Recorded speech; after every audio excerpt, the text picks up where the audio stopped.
Hi guys, in this tutorial I'll be showing you how to make shaped cake pops. So a really easy way to make any shape that you want. I'll be doing the squares, but using this technique you can do any particular shape that you want, and we will be doing the standard round cake pops as well. So it's a very easy way to make these super delicious, amazing looking cake pops. So you're going to need your favorite cake, but in my case I'm just using a vanilla sponge cake that was left over from the previous video that I did the social media cake pops, and I've stirred it in with some ganache. Now the more ganache you put in your cake, the more truffle like or fudgy your cake will be, and the less you put, the more cakey. Now I prefer my cake pops to be more cakey, so I try and put less ganache, and then as soon as I know that the cake looks like it's going to be able to hold its shape, which is then technically a cake pop, that's when I'll stop. So I've put this mixture in my hand, squashing it together. It's rolling out into a nice ball, like I can see it's holding its shape. That's pretty much cake pops there. So that's how you'd make cake pops. So you just keep rolling these balls now, and that's cake pops. But in our case, I'm going to show you how to make the particular shaped ones, so it's going to be a little bit different. But as you can see, nice moist cake, hold its shape. That's your cake pops if you want to make the round balls. But here I've lined a piece of baking paper and I've poured all the mixture on top of it, and now I'm going to put another baking paper on top, and then I'm going to use a rolling pin just to get a nice flat even mixture all out. And you don't want this too thick, because if it's too thick, when you dip them into the chocolate, your cake pop will be too heavy. So just get a nice even thickness throughout, and then my mixture is going to go into the fridge overnight because mine's quite cakey.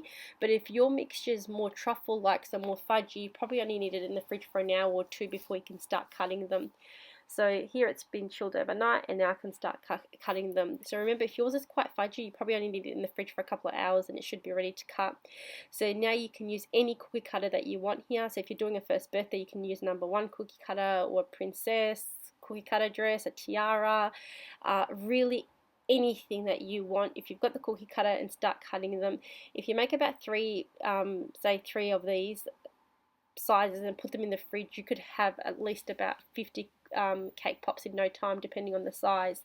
So that's how you make shaped ones. This is the easiest way I can think of that you can make shaped cake pops. Now with the scraps, you can do the exact same thing again, where you get the rolling pin and you roll them out and just put them in the fridge for about half an hour just to chill up, because mine's still cold from last night.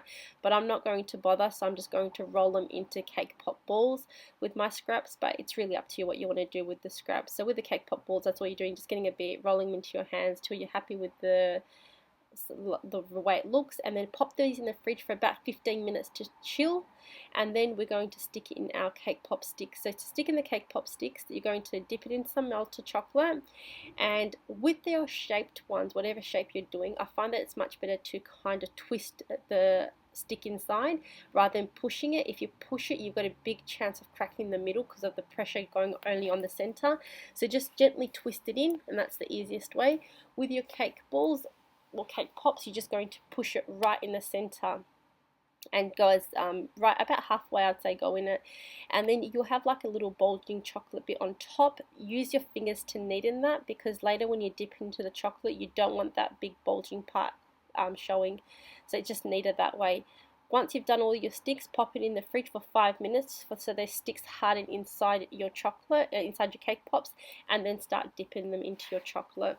So here you can just really, you can have so much fun. Decorating cake pops is so amazing because they just look so fantastic and magnificent no matter what you do.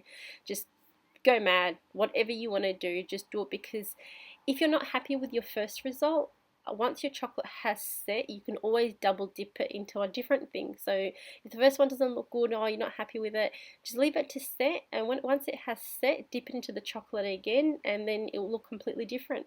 So here you can get, like, for example, if you're doing it for someone that loves dried fruit, you can get all your dried fruit ready, dried nuts, get all your nuts ready, chop them up, whether you want them coarsely, fine, whatever, they all look different. And it's so, I just love decorating cake pops, especially when it's got to do with chocolate, and just it just looks delicious. It just looks amazing, and they just taste so delicious because it's just really chocolate and nuts, and anything like these sprinkle ones look amazing. So with your shaped ones, just make sure that you have kind of a really deep cup or whatever you're using, because if it's not deep enough, it gets very difficult once you have to start using the spoon to put the chocolate onto it. You just want a nice, comfortable, even way to dip it in. So just something really deep, and it makes it a lot easier. And then when I once I've dipped my once I've dipped my cake pops into the chocolate, I don't put them back in the fridge. I just leave them to set at normal room temperature. So I've got a foam block over here, and then every time I've dipped them into the chocolate, I just leave them on the foam block just to dry in normal room temperature. I don't bother putting them back in the fridge. It only takes about 6 minutes. Here I've stirred in some peanut butter into the chocolate, so that will just taste amazing. My personal favourite cake pops are these ones here, where the first coat has set, and then I'm just using the back of a spoon to drizzle a different colour on top. You can drizzle with a piping bag, but I prefer the back of a spoon because I like the unevenness of the thickness of the chocolate being thick and thin, and these are my favourite. I just think they look amazing. So again, these are just going to takes about 5 to 7 minutes maximum to set at room temperature. So here's all my, so you're going to get some of your cake pops that are going to have this excess chocolate that has drizzled from the bottom of it. You're going to get a knife and you're going to just scrape that off. Don't try and clean this when it's the chocolate's still runny and wet, because it's just going to make a big mess. Let it set up, and once it's set up, just use a knife and you can cut all the excess off. And then you've just got nice neat chocolates and chocolate cake pops, and you can tie up a ribbon if you want.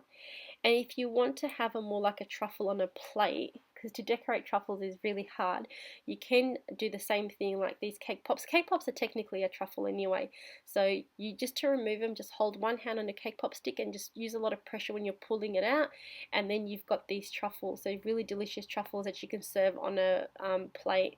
So because truffles on its own are hard to decorate. So I hope you guys enjoyed this video. If you did, give me a thumbs up, and you can subscribe to my channel for more videos. And I do have a lot of other cake pop videos if you do want to watch. I'll put the links in the description box below. So thanks so much guys for watching, and I'll see you in the next video. Bye for now.